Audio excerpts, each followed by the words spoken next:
Բարև ձեզ սիրելի հայրենակիցներ, ես այսօր ձեզ կներկայացնեմ մի կարճ թեմատիկ մեկնաբանություն, այսինքն դա ոչ թե թեմատիկ զրույց է ինչ-որ թեմայի վերաբերյալ, այլ վերջի շրջանում, այսինքն այն պահից, երբ որ մենք ինտենսիվորեն զբաղվում ենք վարչապետին անվստահություն հայտնելու իմպիչմենտի գաղափարը առաջ մղելու գործով, փորձում ենք հնարավորինս անդրադառնալ այդ թեմայով հատկապես ազգային ժողովի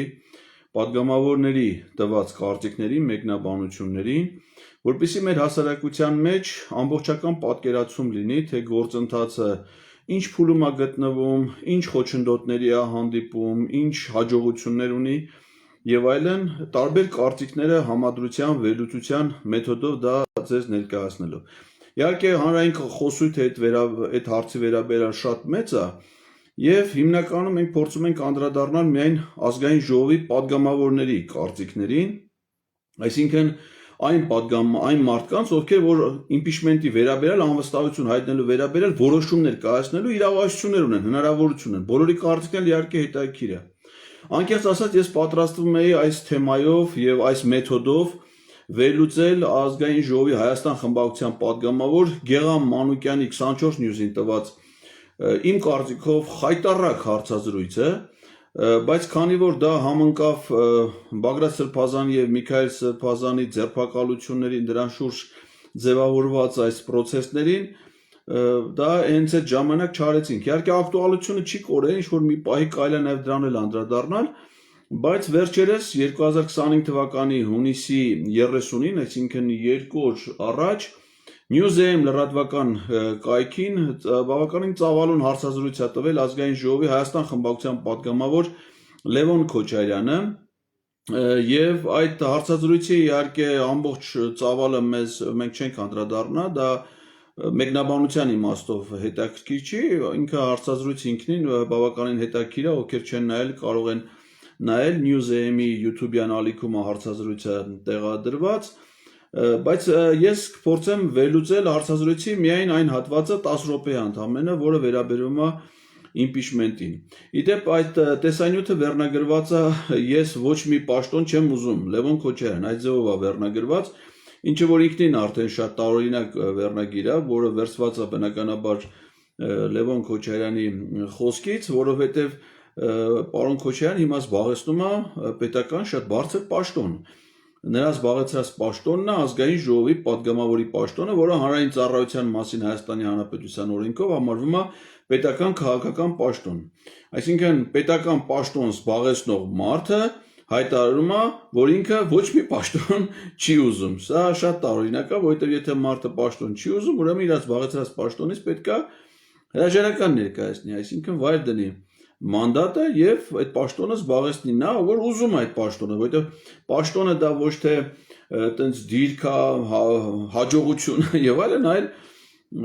օրենքով ասեցի, դա օրենքը ոնց է կոչվում, հանրային ծառայություն, այսինքն պաշտոնը դա հանրային ծառայությունն է, որոշակի պաշտոնական լիազորություններ, որի շրջանակներում մարդը հանրությանը մատուցում է ծառայություններ, ու կարող է լինեն մարդիկ, ովքեր չեն ուզում հանրությանը ծառայություններ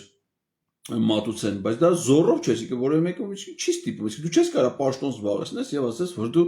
որևէ պաշտոն չես ուզում։ Ես ինչի եմ դրա վրա խորանում այս վերնագրի այս մեկնաբանության, որովհետեւ այն ինչ որ մենք ակնկալում ենք ազգային ժողովի պատգամավորներից, այդ թվում եւ պատգամավոր Լևոն Քոչարյանից, դա բխում է իր պաշտոնական պարտականություններից, այսինքն մենք խնդրում ենք, առաջարկում ենք նաեւ նրան եւ իր գործընկերներին, որպեսզի իր պաշտոնական պարտականությունը կատարի եւ այս իրավիճակում սկսի վարչապետին անվստահություն հայտնելու գործընթաց, բայց պարզվում է որ նա դա չի ուզում, այսինքն պաշտոն չի ուզում։ Հետաքրքիր է հետագայում նայել հանրային պաշտոնի, եթե պատգամավորի պաշտոնի քաղաքնի թե չէ։ Ես ընդհանրապես նման տեսանյութերը մեկնաբանելուց կարճ անդրադարձ եմ անում նաեւ քաղաքական պրոֆիլին, այսինքն գործչի քաղաքական կերպարին, շատ կարճ ասեմ, որ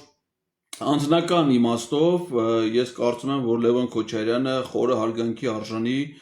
մարդ է, անհատ է, նախ որովհետև ծնվել մեծացել է հրաշալի ընտանիքում,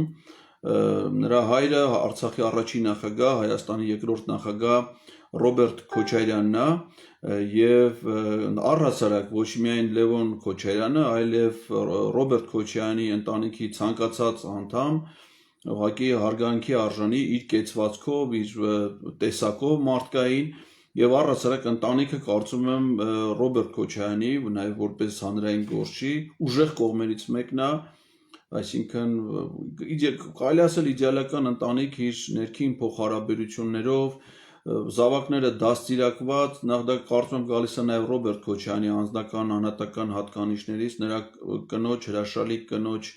կեցվածքից, համեստ, զարգացած, երեխաների դաստիարակությամբ միշտ ուշադիր եղած, այսինքն նույնիսկ նախագահի պաշտոնավարման շրջանում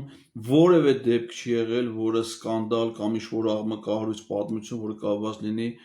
այդ ընտանիքի նրա զավակների, չափազանց համեստ, չափազանց զուսպ, եւ դա նաեւ Լևոն Քոչարյանի հիմիկվա կերպարը այդպես է բնորոշում, ես չեմ կարծում, որ նրա հետ առնչություն ունեցած որևէ մարդ, ես անկեղծ ասած շատ քիչ եմ առնչվել, գրեթե առնչություն չեմ ունեցել, բայց որպես հանրային գործիչ, նաեւ իր անձնական անհատական կերպարը, հատկանիշները ունեն բացառապես դրական բնութագրություն։ Ինչ վերաբերում է քաղաքական պրոֆիլին, քաղաքական կերպարին, Լևոն Քոչարյանը լայն առումով քաղաքական գործիչ չի հանդիսանում, ինքը ազգային ժողովի պատգամավորի պաշտոնը նրա կյանքում առաջի պետական պաշտոնն է, նա կրթություն ստանալուց հետո, իդեպ բավարար պատշաճ կրթություն է ստացել Լևոն Քոչարյան, նա աշխատել է 2008-2023 թվականին Nair Insurance ապահովագրական ընկերությունում, որպես այդ ընկերության խորհրդի անդամ, հասարակական գործունեությամբ զբաղվում է 17 թվականից ուժային եռամարտի ֆեդերացիայի նախագահ եւ 23 թվականի նոյեմբերի 6-ին ընտրվել ազգային ժողովի պատգամավոր Հայաստան Դաշինքի համամասնական ցուցակով։ Այսինքն, մինչև պատգամավոր ընտրվելը նա երբևէ պետական պաշտոն չի զբաղեցրել, պետական պաշտոնի փորձառություն չունի պետական կառավարման համակարգում աշխատանքի, ընդ որում պատգամավորը ընտրվել ոչ թե 21 թվականին, այսինքն ընտրություններից անմիջապես հետո, այլ 2 տարի անց նոյեմբերի 6-ին 2023 թվականի, իդեպ նրա պատգամավորը ընտրվելը ավելի շատ ոչ թե քաղաքական գործոններով էր պայմանավորված, այլ իրավական, որովհետև Լևոն Քոչարյան հանիրավի ձերբակալվել էր բողոքի ակցիաների ժամանակ, նրան մեղադրանք էին առաջադրել եւ նա կալանավորված էր եւ կար սահմանադրական դատարանի որոշում, որ ազգային ժողովի պատգամավորը պետք է ազատ արձակվի եւ Հայաստան Դաշինքից որոշում կայացվեց, որ մի պատգամավոր մանդատը վայր դրեց, մյուսները հրաժարվեցին իրենց թեկնածությունից, որպեսզի հերթը հասնի Լևոն Քոչարյանին, Լևոն Քոչարյանը դառնա պատգամավոր եւ ազատ արձակվի եւ դա այդպես էլ տեղի ունեցավ, այսինքն նա պատգամավոր ընտրվել ինչի համար եմ այս պատմությունը պատմում, ոչ թե իր քաղաքական գործիչ կերպարից լինելով, այլ իր իրավական կարգավիճակը վերանայելու իմաստով։ Իդեպ ասեմ, որ ցավոք սրտի Հայաստան Դաշինքում ժամանակին այդ որոշումը չեն կայացրել այլ քաղբանտարկյալների հետ կապված, ինչպիսին օրինակ Գերասիմ Վարդանյանը, որը հանիրավի մի քանի անգամ է ձերբակալվել եւ կալանքի է եղել, եւ եղել է ցուցակում պատգամավորի թեկնածու։ Ոչ միայն չի արվել դա Գերասիմ Վարդանյանի պարագայում, այլև հակառակը, որպեսզի Լևոն Քոչարյանը ազատվի, ազատության մեջ հայտնվի եւ պատգամավոր դառնա, նույնիսկ իր թեկնածությունից հրաժարվել է նույն ինքը Գերասիմ Վարդանյանը։ Սա քաղաքական պրոֆիլի իմաստով։ Հիմա գանք հարցազրույցին, հարցազրույցը սկսում է մեզ հետաքրող մասը ուրեմն 4-րդ րոպեից, ես հիմա միանգամից այնտեղ կդնեմ ու լսենք հարցազրույցի հետ հատվածը եւ ես տամ իմ մեկնաբանությունը, ինչպես որ արել ենք նախորդ դեպքերում։ Արդյոք այս ամեն ինչը փոխել է ձեր պլանները։ Ես նկատի ունեմ Հայաստան Դաշինքի պլանները։ Տեսեք, մեր պլանը միշտ եղել է, ինչի մասին խոսել ենք, իշխանապողություն է եղել, որ այս մարդիկ չեն կարող շարունակել մնալ եւ պիտի գնան։ Մարտավարության տեսանկյունից, եթե մենք խոսում ենք այդ փոխելու ճանապարհներից, որոնք են հնարավոր, չկա մի ճանապարհ, որով մենք չենք գնացել, այսինքն նույն փորձային պայքարները, բազմաթիվ փորձեր եղան ցավոք անհաջող, այս առումով ես կարծում եմ, որ այստեղ պարոն Քոչարյանը մեզ ճիշտ չի ասում, որովհետև նա ասում է չկա ճանապարհ, որով որ մենք երբեք չենք գնացել եւ վկայակոչում է միայն փողոցային պայքարը, բայց գլխավոր ճանապարհը Նիկոլ Փաշինյանի իշխանությունից հեռացնելու դա վարչապետին անվստահություն հայտնելու ճանապարհն է, որը երբեք Հայաստան դաշինքի որևէ падգամավոր, այդ թվում եւ Լևոն Քոչարյանը երբեք անվստահության գործընթաց չեն նախաձեռնել եւ չեն իրականացրել։ Իսկ փողոցային պայքարը նկատի ունի հավանաբար պարոն Քոչարյանը դա վերաբերվում է դիմադրության շարժմանը կամ դրանից առաջ հայրենիքի փրկության շարժմանը, դրանից հետո սրբազան պայքարին, որտեղ եղել է միայն վարչապետից հրաժարականի պահանջ, այսինքն նա որ ասում մենք բոլոր ճանապարհները օգտագործել ենք, դա ճիշտ չի, որովհետև անվստահության գործընթացը ցավոք սրտի երբեք չի իրականացվի։ Դա ոչ միայն հնարավոր տարբերակներից մեկն է, այլ գլխավոր տարբերակը։ Մենք նաև հայտարարությանը միացանք արդեն գործող երբ որ նախաձեռնություն կար Միքայել Սրբազան Չապայանի հետ կապված տեխնատության մասով, մենք միացանք հայտարարություն արեցինք, որ միանում ենք, որովհետև տեսանք այն էներգիան ու ցասումը, որ կար փողոցում, այդ անարդարության հանդեպ եւ մենք դա հաշվի առնելով միացանք, տեսնելով, որ միգուցե դրա շուրջ ինչ-որ պրոցես հնարավոր է։ Լինելով ազնիվ մարդ, այդտեղ պարոն Քոչարյանը մի շատ կարևոր իր խոսքի մեջ դիտարկում է անում, որ ասում է, որ իրենք միացել են Միքայել Աչապահյանի տեխնատության անվստահության գործընթացին, թե ինչքանով են միացել հիմա մենք դրա մասին կխոսենք, բայց այդտեղ ինչն է կարևոր, որ մինչ այդ Հայաստան դաշինքի падգամավորները հայտարարում են, որ իրենք միացել են նաև պատիվ ունեմ խմբակցության նախաձեռնության անվստահության գործընթացին, որտեղ վարչապետի տեխնատու է առաջադրվել Դավիթ Համբարձումյանը։ Եվ այստեղ, եթե նկատում եք, պարոն Քոչարյանը չի խոսում այստեղ հենց որ միանալու մասին, որ չի ասում, որ մենք այն ժամանակ միացել ենք այն նախաձեռնությանը, հիմա էլ միացել ենք այս նախաձեռնությանը, այսինքն ակնհայտ այս խոսքում ազնվորեն պարոն Քոչարյանը ընդգծում է, որ իրենք նախորդ նախաձեռնությանը չեն միացել, ինչի մասին որ մենք շատ վաղուց ասում ենք, որ ցավոք սրտի Հայաստան խմբակցություն այդ նախաձեռնությանը մինչ օրս իդեպ չեն միացել։ Ձեզ հավատում եք այն փաստարկներին, որ վերել են նրա փաստաբանը։ Գիտեք, ամեն ինչ շատ արագ եղավ եւ չգիտեմ նա ինչ վիճակում էր, այսինքն քննչականում էր գտնվում հարցաքննության ժամանակ, չգիտեմ ինչպես է ներկայացվել, ինչի արդյունքում է նա վերջո։ Կապի խնդիր կա։ Մինչև կապը վերականգնվի այս մյուս համակարգչի վրա, ես ասեմ, որ խոսքը վերաբերվում Միքայել Աչապահյանի տեխնատության գործընթացին միանալու մասին, մինչև կապը վերականգնվի, ես կարդամ ձեզ համար սիրելի հայրենակիցներ Հայաստան խմբակցության այդ հայտարարությունը այդ նախաձեռնության վերաբերյալ, դա եղել է 2025 թվականի հունիսի 27-ին։ Վերնագիր այսպիսին է. Հայաստան խմբակցությունը միանում է Միքայել Սրբազանի տեխնատության անվստահության նախաձեռնությանը։ Հաշվի առնելով հայաստանյաց առաքելական Սուրբ եկեղեցու եւ Միքայել Սրբազանի շուրջ ստեղծված իրավիճակն ու առկա հանրային համախմբումը, ինչպես նաեւ փաստը, որ падգամավորներ Հովիկ Աղազարյանը եւ Հակոբ Ասլանյանը արդեն հայտարարել են Միքայել Աչապահյանի համաձայնության պարագայում վերջինիս տեխնատության անվստահության գործընթաց նախաձեռնելու մասին, Հայաստան խմբակցությունը հայտնում է, որ խմբակցության 28 падգամավորների ստորագրություններով միանում է անվստահություն հայտնելու նախաձեռնությանը։ Ուրեմն խոսքը ակնհայտորեն պարոն Քոչարյանի ասած այս հայտարարության մասին է։ Հիմա ուզում եմ ձեզ տեղեկացնել, սիրելի հայրենակիցներ, որ նման նախաձեռնություն նախ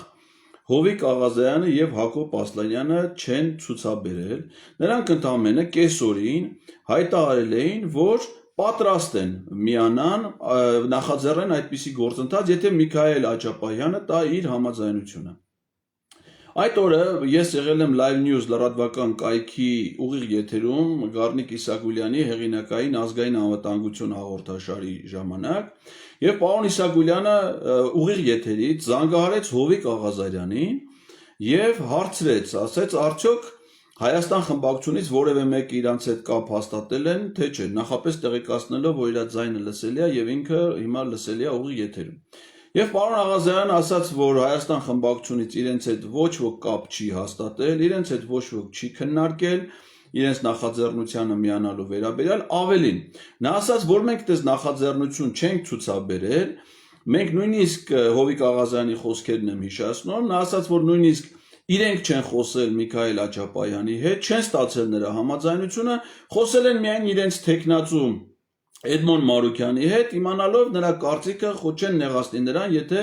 նոր նախաձեռնություն սկսեն։ Այսինքն Հայաստան խմբակցությունը հայտարարել է, որ իրենք միացել են Հովիկ Աղազյանի, Հակոբ Ասլանյանի նախաձեռնությանը, երբ որ նման նախաձեռնություն գոյություն չի ունեցել։ Ինչ վերաբերվում է Միքայել Սրբազանի դիրքորոշմանը, ապա Հովիկ Աղազյան, Հակոբ Ասլանյան հայտարարությունը եղել է ամսի 27-ի ուրեմն ներեցեք 27, այո, 27-ին հունիսի 27-ին կեսօրին, իսկ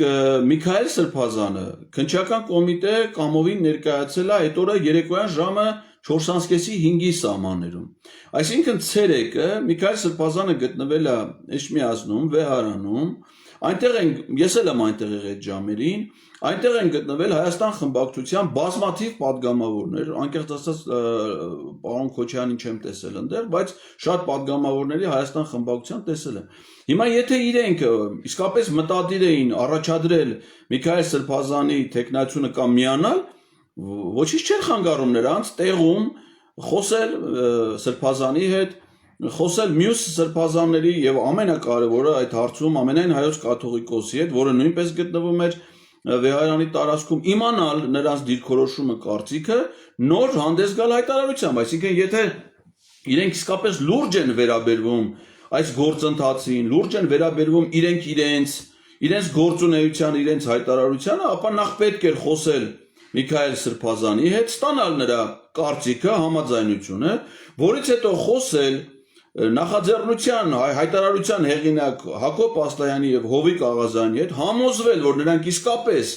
դա անելու են, լուրջ տրամադրված են, փոխում են իրենց դիրքորոշումը, նոր խոսել հայտարարությամբ, իսկ իրենք ասում են մենք 28 ստորագրություններով միանում ենք, բառացի ասեմ,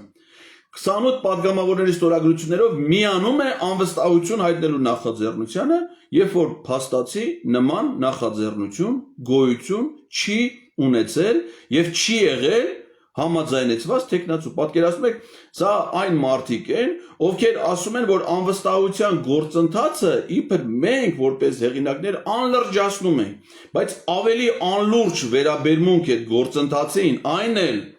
նման պատասխանատու իրավիճակում, ուղղակի դժվար է պատկերացնել։ Տեսնենք, եթե կապի վերականգնվեր, շարունակենք լսել։ Ինչ վիճակում է։ Մնացած հատվածը մեր գտնվում հարցաքննության ժամանակ,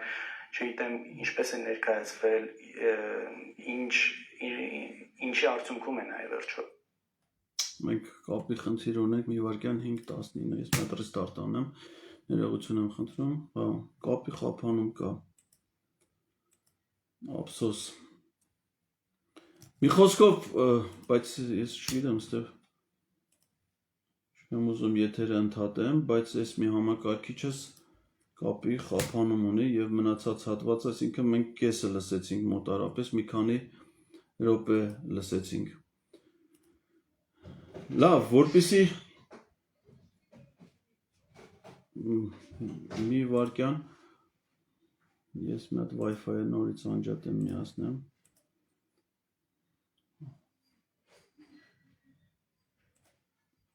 Այստեղ պարոն Քոչարյանը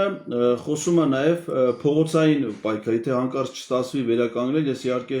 մի ներեցեք, արդեն մենք ոնց որ ունենք արդեն ինտերնետ, ես ներողություն եմ խնդրում, կարևոր է էլ իր խոսքին զուգահեռ խոսելը, որ եւ բոլորիս պարտներ այս պարտականությունն է այս ամենի դեմ առնել բոլոր հնարավոր ճանապարհ։ Փոխվել են արդյոք Հայաստան դաշինքի պլանները եկեղեցու ինչի արդյունքում է նաև վերջո հրաժարվել, չգիտեմ այդ ամենը, բայց ունենք փաստ իր հայտարարությունը, Կամ փորձեր հետը նորից կապվելու եւ նամակա փոխվի, բացատրել, որ մի քիչ դժվար է դա անել, որովհետեւ տեսակցությունները փակ են, միայն փաստաբաններն են կարող տեսնել եւ կարծեմ Այսինքն այս ամենը պետքա լիներ ոչ թե հիմա, երբ որ արդեն ակնհայտ գիտենք, որ Միքայել Սրբազանը ձերբակալվում, ոչ թե գիտենք, որ կա արդեն ձերբակալության մասին որոշում եւ ակնհայտ էր, որ նրան միջնորդելու են կալանավորելու համար եւ հետեւաբար նրա տեխնացիոն առաջադրելու հարցը պետքա քննարկվեր այն ժամանակ, երբ որ նա դեռ ազատության մեջ էր, իսկ փաստացի նման քննարկում չի եղել, հակառակ պարագայում Միքայել Սրբազանը արդեն քննչական կոմիտեից այդ հայտարարությունը չէր անի, որը փաստաբանները հրապարակեցին իր իսկ ձեռագրով գրված հայտարարությունը։ Հարազատները չգիտեմ, այս մասով աշխատանք չի։ Այդ մասով աշխատանք գոնե ես տեղյակ չեմ դրանից։ Եթե Միքայել Սրբազանի տեխնացությունը չկա որպես վարչապետ, կա նաև պատիվ ունեմ իրենց նախաձեռնությունը, հա, իդեմս Դավիթ Հավարցյանի, եթե ճիշտ եմ հիշում նրա անունը, ազգանունը, դուք միանալու եք այդ նախաձեռնությանը։ Տեսեք, մենք բազմիցս հայտարարել ենք, ես տեսնում եմ, որ այս թեման շատ է շահարկվում եւ իզուր ճորն ենք ասում ենք, որ սրատակ տեսնում ենք ոչ թե իրական նպատակ իմպիչմենտի գործընթացը ավարտին հասցնելու, այլ ավելի շատ մեզ են թիրախավորում սրանով։ Մենք հայտարարել ենք, որ տարօրինակ մեկնաբանություն տեխնացիանը մենք նույնիսկ որպեսզի չշահարկվեն այնինչ ասվում էր ստորագրությունների մասը, որտեղ իրենք ասում էին, որ ինչ որ տեղեր ասում էին, որ այ ոչ բոլոր падգամավորներն են, որ կմիանան այդ գործընթացին, որովհետև իրենց դեմ կան քրեական գործեր, եւ նույնիսկ թուղթ հրապարակեցինք ստորագրություններով եւ ասեցինք հարգելի գործընկերներ, երբ դուք process-ը սկսեք, երբ այս թղթի կարիք ունենաք մուտք անելու համար process-ը սկսելու, իմացեք, որ այն կա։ Խոսքը այն այստեղ ակնհայտորեն այն հրապարակման մասին է, որ արել էր Հայաստան խմբակցության ղեկավար Սեյրան Օհանյանը, երբ որ հրապարակվել էին ընդամենը Հայաստան խմբակցության 28 падգամավորների ազգանունները, ընտրատարածքի համարները եւ նրանց ստորագրությունները։ Բայց մենք բազմիցս ասել ենք եւ հիմա էլ պնդում ենք, որ դա այդ նախաձեռնությանը միանալուն բացարձակապես չի վերաբերվում, որովհետեւ եթե դա նրան վերաբերվեր, ապա կմիանային նույն նախաձեռնության։ Իդեպ ասեմ, որ ասեցի, որ падգամավոր Գեգամ Մանուկյանի հարցազրույցին ժամանակ չունեցանք անդրադառնալու այս իրադարձություններով պայմանավորված, ինչ էր ասում 24 նյուզում Գեգամ Մանուկյանը, շատ պարզ բացատրելով, թե իրենք ոնց չեն միացել այս նախաձեռնությանը, բերելով շատ պրակտիկ օրինակ ասում է, երբ որ մենք մեր խմբակցությունը նախաձեռնություն ա ունեցել դիմել սահմանադրական դատարան որևէ հարցով, առաջարկվել է պատիվ ունեմ խմբակցության падգամավորներին միանալ։ Եվ նրանք միացել են, այսինքն ինչ են արել, ոչ թե առանձին 6 ստորագրություն են ստորագրել ցուցադրել Facebook-ում, այլ այն նախաձեռնությունը, որը գոյություն ունի, հերթական համարով ստորագրել են սահմանադրական դատարանի դիմումի տակ եւ դա ներկայացրել են սահմանադրական դատարան, այսինքն այդ խմբակցության падգամավորները չեն ասել Հայաստան խմբակցությանը, այև որ դուք դիմումը կպատրաստեք, կտանեք սահմանադրական դատարանի ընդունարան ու արդեն կհանձնեք ընդհանուր բաժնի պետ Սևակ Դավթյանին, այն ժամանակ մենք մեր 6 հոգով կգանք սահմանադրական դատարանի ընդունարան, մենք եք ստորագրենք։ Դες բա չեն ասել եւ լավ են արել, որ չեն ասել, որովհետեւ միանալ նախաձեռնությունը նշանակում է ստորագրել այն ձևաթղթի տակ, որը կոչվում է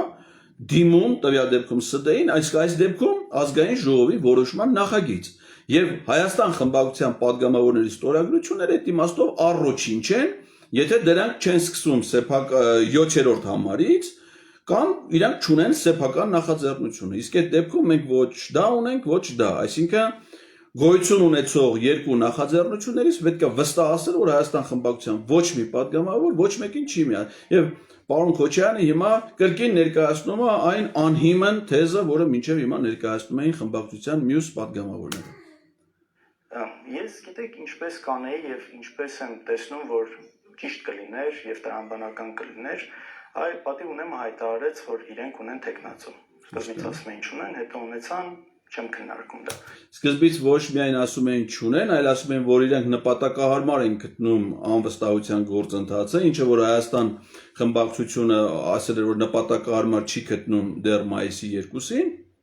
ըստ էության հնարավորություն տալով, որպեսզի Հայաստան խմբակցությունը լինելով ավելի մեծ թվով падգամավորներից կազմված խմբակցություն, ինքը տեխնացություն առաջադրի, իրենց համար նախընտրելի տեխնացություն առաջադրի եւ սկսեն այդ գործընթացը։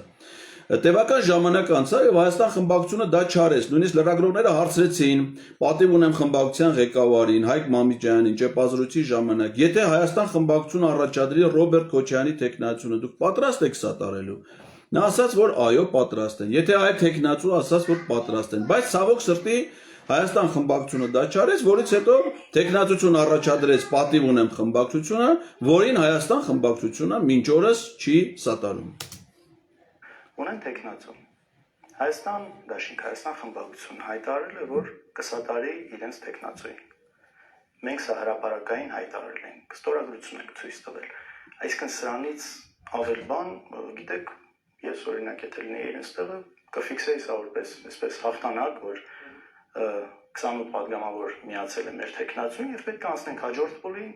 մնացած 20 ստորագրությունների հետևից այդ երկուսը անկախ падգամավորները սկզբից հետո մնացած առավել եւս որ իրենք հայտարարում են որ չեն մտնելու խորհրդարան մինչեւ չլինեն 54 ստորագրությունները Այստեղ շատ տարօրինակ մեկնաբանություն է տալիս պարոն Քոչարյանը Որտեղ ասում եմ մենք մեր ստորագրությունները ցույց ենք տվել, իրենք դա պետք է համարեին մեծ հաղթանակ, այսինքն մեծ հաղթանակ է, եթե Հայաստան խմբակցության падգամավորները ունեն ստորագրություններ։ Բայց այստեղ կա մի հատ շատ կարևոր մեթոդական հարց։ Միանալ որևէ օրենսդրական նախաձեռնությանը, դա նշանակում է դառնալ այդ նախաձեռնության համահեղինակ։ Իսկ համահեղինակները համապարտ պատասխանատվություն են կրում դրա հետագա ընթացքի եւ հաջողությունների համար։ Անկեղծ ասած, այդ իմաստով մինչ օրս չափազանց տարօրինակ է նաեւ հենց պատիվ ունեմ խմբակցության падգամավորների դիրքորոշումը, որովհետեւ նրանք տեխնացու առաջադրելուց հետո ես դեռ չեմ տեսել, չեմ զգացել նրանցից որևէ մեկի ակտիվ ջանքերը գործողությունները այդ նախաձեռնությանը նոր падգամավորների միանալու համար բացառությամբ Հայկ Մամիջյանի այդ տապալված հանդիպումը Սերյան Օհանյանի, Աղվան Վարդանյանի եւ Իշխան Սաղաթելյանի հետ։ Այսինքն յուրաքանչյուր падգամավոր, ով որ միանում այդ նախաձեռնությանը, ինքը որպես այդ նախաձեռնության հեղինակ, համահեղինակ, ինքը պետք է ակտիվ ջանքեր գործադրի, որպեսզի դրան այլ падգամավորներ միանան, առավել եւս եթե գիտեք, որ այդ падգամավորները պետք է լինեն նաեւ մյուս խմբակցություն, քաղաքացիական պայմանագիր խմբակցությունից։ Այսինքն, պարոն Քոչարյանը եթե միացել է, համարում է, որ միացել է, բայց իրականում չի միացել, եթե միանում է, նա ոչ թե պետք է արդեն համարվի խնդիրը լուծված եւ մյուս կողմին հաղթանակ պարգեւած, այլ ինքը պետք է ջանքեր գործադրի մյուսների հետ միասին, որպեսզի այդ նախաձեռնությանը միանան նոր падգամավորներ եւ այդ նախաձեռնությունը միացող արդեն խելամիտ թիվը 54-ը երբ լրանա, նոր դա անձնեն ազգային ժողովին ու սկսեն դրա ֆորմալացման գործընթացը, որպեսզի կայացվի որոշում, մեզ համար սպասելի։ Եվ գիտեք, այստեղ այն բացատրությունները, որ այ պետք է գնանք, իրենց հետ խոսենք եւ ցույց տանք ձեր ստորագրությունները, մի քիչ համոզիչ չէ, որովհետեւ կա մեր հայտարարությունը։ Ով պիտի գնա մյուսների հետ խոսի, հələ ցույց տա այդ բաներ, որ համոզիչ լինի, եթե ոչ նաև Լևոն Քոչարյանը, եթե ինքը ուզում է, որ հեռացվի իշխանությունից Նիկոլ Փաշինյան։ Իսկ ասում է, որ ուզում է, իսկ ասել է քիչ է։ Ի տարբերություն մեզ, падգամավորները ոչ մենք կարող են ասել, որ իրանք ուզում են, այլ իրենք լիազորություններով են օժտված դա անելու համար։ Իսկ իրենք դա չեն անում։ Հայաստան դաշինքը ինքը իր տեխնոձով արդեն հանդես գա։ Եթե չստացվեց Միխայել Սրբազյանի հետ, եթե պատիվ ունեմ այդ տեխնոձուն որոշ հարցեր են գուցե առաջացնում, իսկ տեղին չի լինի, որ Հայաստան դաշինքը իր տեխնոձով հանդես գա։ Բավականին խելամիտ հարցադրում է լրագրողի կողմից, այսինքն, որ եթե դուք վերապահումներ ունեք մյուս նախաձեռնություններից որևէ մեկի հետ, ապա դուք կարող եք նաև սեփական տեխնացուն առաջադրել եւ սկսել ձեր գործընթացը ակնկալելով, որ մյուսներն էլ կմիանան ձեր նախաձեռնությանը։ Տեսեք, մեր համար որևէ process ինքնանպատակ չի անելու համար։ Եթե մենք կոնկրետ մեր ունեցած տեխնացուներով հնարավոր չենք տեսնում, շատ փոքր ենք տեսնում կամ գրեթե չենք տեսնում հնարավորություն այդ process-ը, որ հնարավոր է հաջողություն ունենալ, մենք չենք մտնում սրա մեջ։ Բայց միևնույն ժամանակ ասում ենք ընկերներ, եթե դուք տեսնում եք հնարավորությունը, մենք կաջակցենք։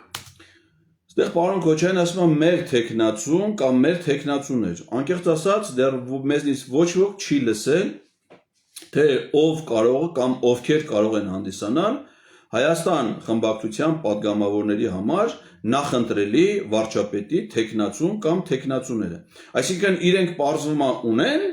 տեխնացուներ, բայց չեն ասում նրանց անունը, այսինքն կարող են ասել, չէ, որ մեր տեխնացուներն են, այսինչ, բայց մենք առայժմ չենք սկսում գործընթաց։ Հետաքրքիր ինչի չեն ասում, թե ովքեր են իրենց նախընտրելի տեխնացուները։ Կամ մյուս կողմից ասում է, մենք ուղղակի ինքնանպատակ չենք ուզում, մենք ուզում ենք անենք, երբ որ իմանանք, որ դա հաջողություն կբերի։ Պիտի գործընթացը սկսես, որ իմանաս հաջողություն կբերի թե չէ։ Հակառակ դեպքում ստացվում է, մինչև հիմա որ դուք մեզ կանչում եք փողոց, դիմադրություն շարժում, որի համակարգողը եղել է Հայաստան խմբակցության падգամավոր Իշխան Սաղաթելյանը եւ այդ դիմադրության շարժման բոլոր հանրահավաքներին բոլոր падգամավորները, այդ թվում Լևոն Քոչարյանը տեղադրել են հանրահավաքի ծանուցումներ, որ մեզ բոլորիս հրավիրել են հանրահավաքների։ Եվ մենք գնացել ենք այդ հանրահավաքներին մեր աջակցությունը ցուցաբերելով դրան։ Այսինքն ստացվում է, որ իրանք ըստ պարոն Քոչարյանի, իրանք ի սկզբանե գիտեին, որ այդ հանրահավաքները ձախողելու են, տապալելու են, բայց արել են այդ գործը։ Ինքը տենց է ասում, մենք անում ենք միայն այնպիսի գործընթացներ, որ վստահ ենք, որ դա ինչ արդյունք է բերելու։ Այսինքն իրանք վստահ են եղել, որ դիմադրություն շարժումը ձախողելու է, բայց այդ վստահությունից ելնելով արել են դա։ Հիմա վստահ չեն, որ անվստահության գործընթացը հաջողություն կբերի, չեն նախաձեռնում անվստահության գործընթաց։ Հիմա այստեղ հարցը հետևյալն է. հաջողություն կբերի թե չէ, պետք է երևա գործընթացում։ Շատ պարզ բան կա սահմանադրության մեջ գրած, ասում է հարգելի падգամավորներ, այդ թվում падգամավոր Լևոն Քոչարյան։ Եթե դուք կարդացել եք կառավարության գործունեության ծրագիրը, դուք պարտավոր եք կարդաք, որովհետև դուք ազգային ժողովը դա հաստատել է, դուք որպես падգամավոր պարտավոր եք վերահսկեք կառավարության գործունեությունը, եւ եթե դուք տեսնում եք շեղումներ կառավարության գործունեությունից եւ գործունեության ծրագրից, ապա դուք պետք է նախաձեռնեք անվստահություն հայտնելու գործընթաց։ Եթե դա չեք անում, նշանակում է դուք վստահություն եք հայտնում այդ կառավարության։ Այդ պարզ բան է, օրինակ падգամավոր ԿՊ-ից Թաքուի Ղազարյան ասում է, որ ես լիակատար իմ աջակցությունն եմ հայտնում կառավարությանը եւ կիսում եմ այդ կառավարության պատասխան։ Դրա համար ասում է քաղաքացի Էդգար Ղազարյան, ես ձեր նամակին պատասխանում եմ, որ ես չեմ նախաձեռնելու անվստահության գործընթաց։ Իսկ մյուս падգամավորները, օրինակ Հայաստան խմբակցությունը իր մայիսի 2-ի հայտարարության մեջ ասում է հետեւյալը, կընթերցեմ։ Ուրեմն ուր է մեր գործընկերների հայտարարությունը, հեսևելը։ Ասում է Ուրեմն Նիկոլ Փաշինյանին իմպիչմենտի միջոցով անվստահություն հայտնելու քաղաքական եւ իրավական ծանրակշիռ հիմքերն առկա են։ Սա Հայաստան խմբակցության մայիսի 2-ի հայտարարության երկրորդ պարբերությունն է։ Բայց եթե առկա են, դու ո՞նց չեք սկսում անվստահություն գործ։ Մենք շանս չենք տեսնում, որ դա Բա որ դուք շանս չեք տեսնում, այդ դեպքում հարց առաջանում, օրենքների նախագծերն չեք հեղինակում։ Օրինակ հայոց ցեղասպանությունը քրեականացնող մերժումը քրեականացնող օրենքի շանսեր տեսնում եք, որ դա իրականություն կդառնա։ Կամ 2024 թվականի հունիսի 17-ին ձեր խմբակցությունը, Հայաստան խմբակցությունը նախաձեռնեց ազգային ժողովի արտահերթ նիստի անցկացում, որով որ պետք է ընդունվեր ոչ թե անվստահության գործընթաց, այլ հայտարարություն, որով ազգային ժողովը կոչ էր անելու Նիկոլ Փաշինյանին, որ նա ինքը հրաժարական տա։ Հետաքրքիր է, որ դուք այդ նախաձեռնությունը ցուցաբերում էիք, վստահ էիք, որ այդ նիստը կայանալու է եւ այդ որոշումը հայտարարությունն ընդունվելու է։ Իդեպ ասեմ, որ այդ նիստը չի կայացել քվորումի բացակայության պատճառով քաղաքացիական պայմանագիր խմբակցությունից ներկա եղել միայն ազգային ժողովի նախագահ Ալեն Սիմոնյանը նիստը նախագահելու համար, որ ասել է, որ նիստը չի կայանում։ Շարունակենք լսել պարոն Քոչարյանին։ Շատ չի, մի քանի րոպե մնացել։ Միքայել Սրբազանով տեսնում եք, բայց ձեր տեխնոլոգիով չեք։ Միքայել Սրբազանով, քանի որ process-ը այդ հարցակումի եկեղեցու վրա մարդկանց միանալ վրթովմունքը մենք տեսանք, որ հնարավոր է, այո, կոնկրետ իրավիճակի բերումով հնարավոր է եւ Այսինքն, ստեղ ինչ ասում մեր հարգարժան падգամավորը, որ իրենք անվստահության գործընթացը կարող են նախաձեռնել կամ միանալ գործընթացի, ոչ թե իրենց սահմանադրական պարտականությունների կատարման համատեքստում, ինչը որ այդպես պետք է լիներ, այլ իրավիճակից ելնելով։ Հարձակվել է ԱԱԾ-ն եկեղեցու վրա, դա իրավիճակ է, որը կարա ստիպի, որպեսզի падգամավորի պարտականությունը կատարի։ ԱԱԾ-ն մի կառույց է, եկեղեցին առհասարակ պետական կառույց չի, պարլամենտը բոլոր իրավիճակներում պետք է իր ֆունկցիաները կատարի։ Իսկ պարլամենտը իր ֆունկցիաները կատարում է падգամավորների միջոցով։ Իսկ падգամավորները պարզվում է իրավիճակներ են փնտրում որպիսի իրենց ֆունկցիաները կատարեն։ Եթե խոսքը վերաբերում է դժգոհությանը հանրային, ուզում եմ տեղեկացնել մեր հարգարժան պատգամավորներին, այդ թվում Լևոն Քոչարյանի, որ հանրային դժգոհությունը միշտ կա։ Դա գոյություն ունի մեր հասարակության մեջ, եւ այդ դժգոհությունը գեներացնելու համար, որպիսի մարդիկ դուրս գան փողոց եւ իրենց պետք է քաղաքական process, իսկ քաղաքական process բացի անվստահության գործընթացից, impeachment-ից գոյություն չունի, այսինքն ոչ թե իրենք պետք է նստեն սպասեն, տեսնեն թե Նիկոլ Փաշինյանն ինչ հերթական ապօրինություն կանի, ուժայինները ինչ ապօրինություն կանեն, մարդիկ ինչ վերաբերմունք ցույց կտան դրան, նոր իրենք իրենց պարտականությունը կա, այլ ճիշտ հակառակը, իրենք իրենց պարտականությունը պիտի կատարեն, եթե այդ կատարման հարցում հանդիպեն արգելքների դժվարությունների, դիմեն հանրության աջակցությանը։ Այնպես չէ, որ հետագայում ասում ենք, շատ հնարավոր է, որ չգիտեմ, օգոստոսին, սեպտեմբերին կամ հոկտեմբերին օրինակ նման նորից process լինի, երբ որ մենք կտեսնենք հնարավորություն, թե սեփական։ Այսինքն, եթե սեպտեմբերին, հոկտեմբերին, օգոստոսին որևէ process չլինի, ազգային ժողովի պատգամավորները իրենց պարտականությունները չեն կատարի, նրանք վարչապետին անվստահություն չեն հայտնի։ Իմացաք, ամեն ինչ կախված է հասարակությունն է մեղավոր, որ ազգային ժողովի պարտականությունները պատգամավորները չեն կատարում։ Իմացաք, սիրելի հասարակություն, մենք ենք մեղավոր։ Այո, միգուցե մենք մեղավոր ենք, որ 2021 թվականին կատարել ենք այսպիսի ընտրություն։ Տեխնացիով, թե այլ տեխնացիով ինչ-որ գործընթացի միանալու։ Այսինքն մենք չենք ասում impeachment-ն ինքն իրենով սխալ է։ Մենք ասում ենք այս պահին մենք չենք տեսնում դրա իրատեսական հնարավորություն։ Այսինքն, եթե պատգամավորը չի տեսնում impeachment-ի հնարավորություն, դա ոչ թե իմ կարծիքով է նա, որ այդ impeachment-ի հնարավորությունը չկա, այլ որ ինքը դա չի տեսնում։ Իսկ եթե ինքը դա չի տեսնում, իմ մեղքը ո՞րն է։ Բա ինքը որ չի տեսնում, դա ինչ պիտի անի։ Ուրեմն պետք է ապրի հանգիստ կյանքով, այցելի մարզասրահ, բարձրացնի 170 կիլոգրամ կշռող ծանրաձողը, հետևի իր մարշի 33 հատ ձգումներին պտտաձողի վրա, որովհետև ինքը ապրում է հանգիստ կյանքով, սովորական մարդու կյանքով, որովհետև չի տեսնում impeachment-ի համար բավարար հիմքեր։ Ու այսպես մենք ունենք ազգային ժողովում միայն մեկ խմբակցությունում 28 պատգամավոր, որոնք չեն տեսնում, շատ մեծ մեղք մեզ համար, երբ որ տեսնեն, հարմար գտնեն, նոր այդ ժամանակ իրենք իրենց սահմանադրական պարտականությունները կկատարեն։ Քանի չեն տեսել, չեն կատարում։ Իսկ ինչ է անում պաշտոնյան, երբ որ իր պաշտոնական պարտականությունները չի կատարում, դա նկարագրված է այլ օրենսգրքերով, ոչ միայն ազգային ժողովի կանոնակարգ սահմանադրական օրենքով։ Երթողիչները տեսնում են, խնդրեմ, իսկ փողոցային պայքարը այս իրավիճակում ըստ ձեզ արդեն հասունացել է, որ դուք կազմակերպեք նման պայքար կամ ուրիշ ուժերի հետ համախմբվեք եւ նման պայքար սկսեք։ Մենք երբեք դրանից չենք հրաժարվել ու ինչպես ասեցի նաև փորձ ունենք անելու, բայց նորից Փորձը ի դեպ ասեմ ձեզ բացասական փորձառության պատմություն, այսինքն իրենց նախաձեռնած փողոցային ոչ մի պայքար դեռևս հաջողության չի հասել, բացարձակ որևէ հաջողության չի հասել, որևէ խնդիր, որ դրած է եղել փողոցային պայքարի առջև, չի լուծվել։ Հիմա նորից խոսում են հնարավոր փողոցային պայքարի մասին առանց քաղաքական օրակարգի։ Իսկ նախորդ փողոցային պայքարները արդյունք չեն տվել միայն մեկ բանի պատճառով, որ դրանք չեն ունեցել քաղաքական ձևակերպում եւ չեն վերածվել Նիկոլ Փաշինյանին անվստահություն impeachment հայտնելու գործընթացի։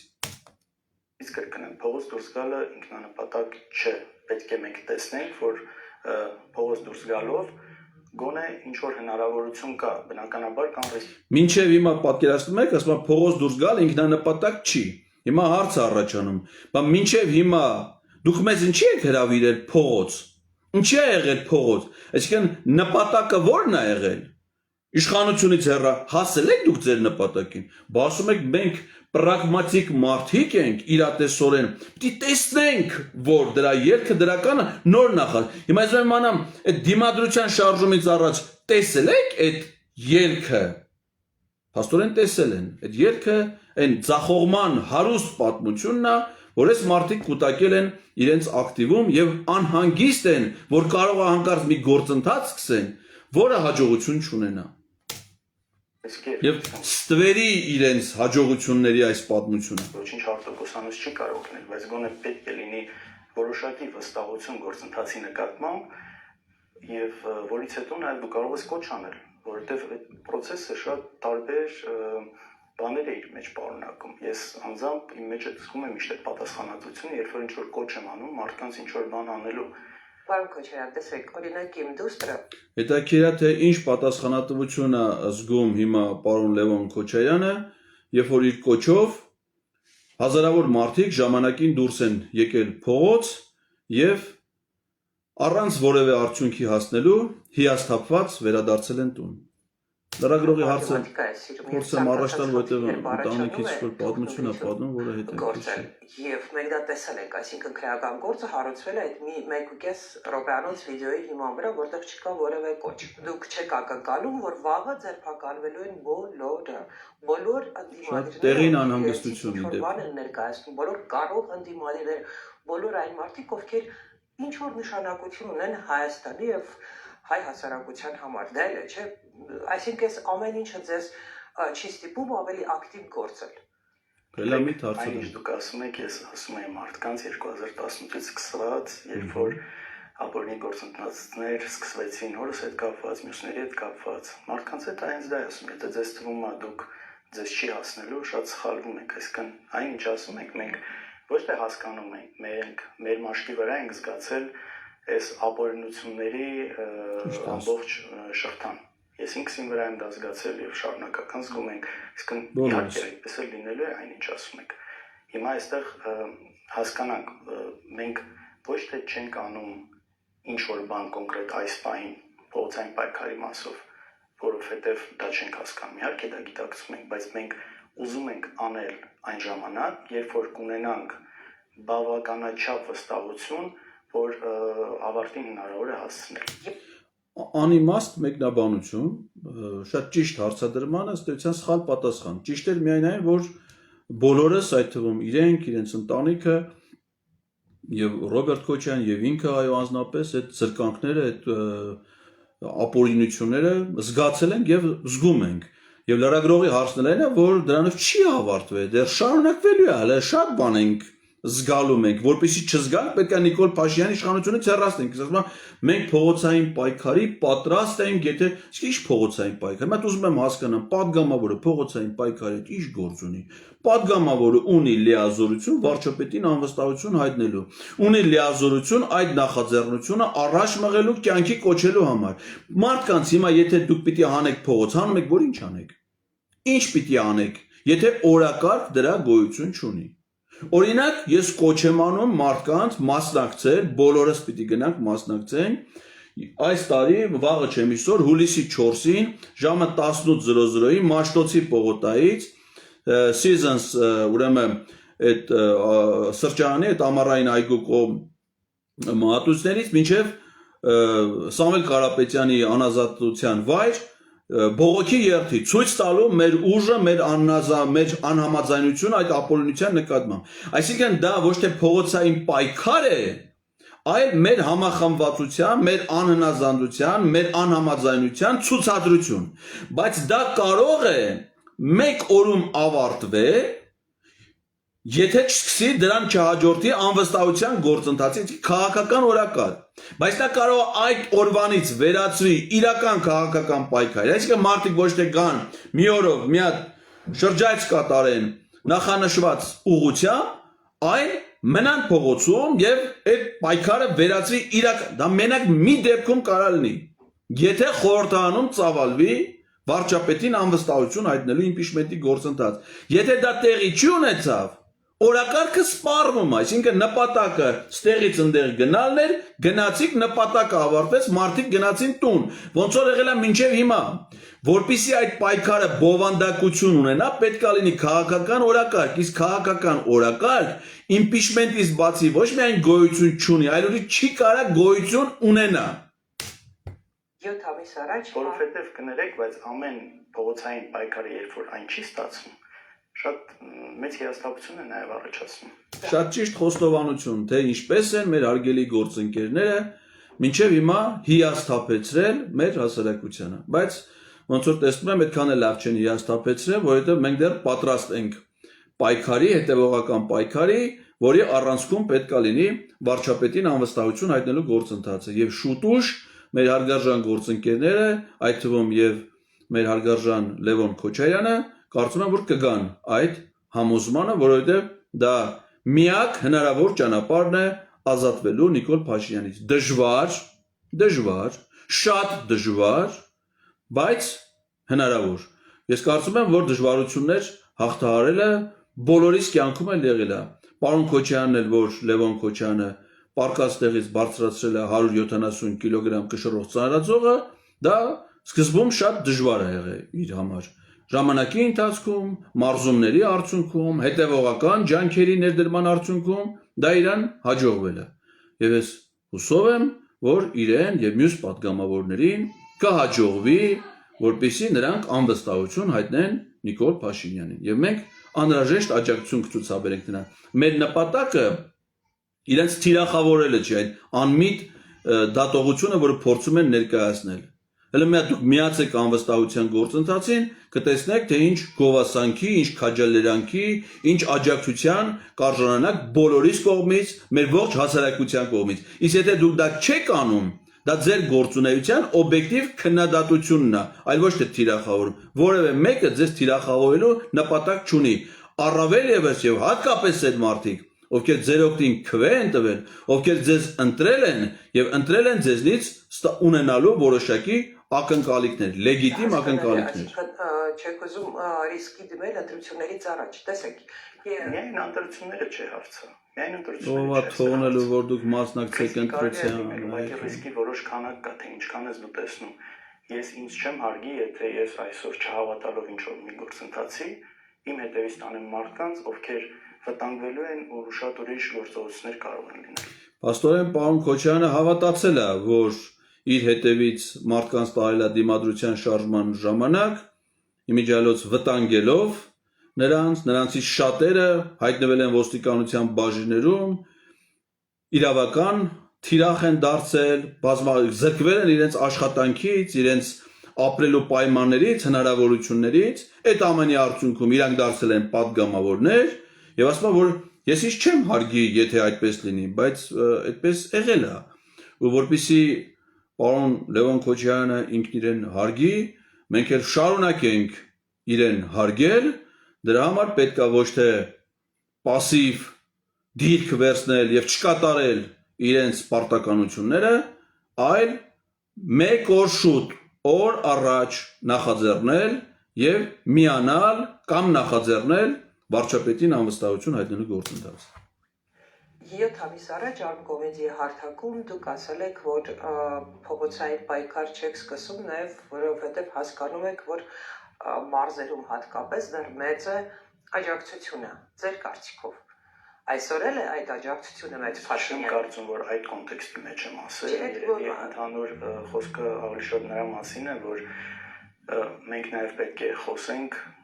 հարց կարծում այս կոնտեքստի մեջ է, որ մենք նաև խոսում ենք մարդկանց հուզող խնդիրներից։ Այս որ այնտեղ հավատում դեռ շատ են մարդիկ, որ հավատում են համեմատության մեջ,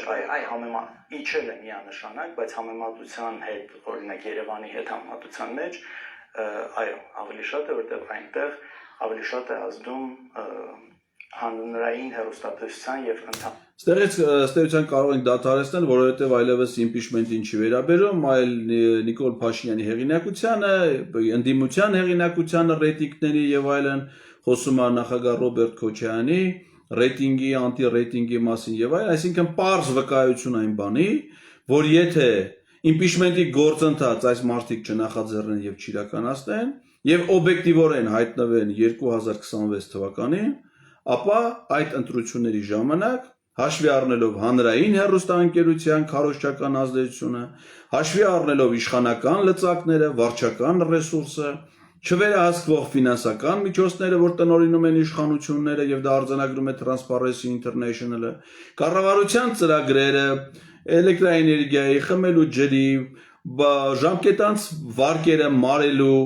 ընտրակաշառքներ տալու հնարավորությունները եւ այլ ամեն ինչը կբերի դրան, որ եթե այսօր մենք ազգային ժողովում ունենք 34 ընդդիմադիր պատգամավոր, ապա հաջորդ գումարման ազգային ժողովում մեծ հաջողությամբ դա կարելի ընդամենը 8 պատգամավոր, որոնք կնստեն պատի տակ, որպեսզի Ալեն Սիմոնյանը նրանց համար նկարի նապաստակ։ Այդ դժբախտ, այդ դժգույն, այդ վատ հեռանկարից մեզ բոլորիս եւ իրենց մեր գործընկերներին փրկելու համար գոյություն ունի միայն մեկ գաղափար։ Դա վարչապետին անվստահություն հայտնելու իմպիչմենտի գաղափարն է, որը սիրելի քաղաքացիներ, մենք ստիպված ենք պահանջել ոչ միայն քաղաքացիական պայմանագիր խմբակցությունից, այլև ստիպված ենք այս պահին պահանջել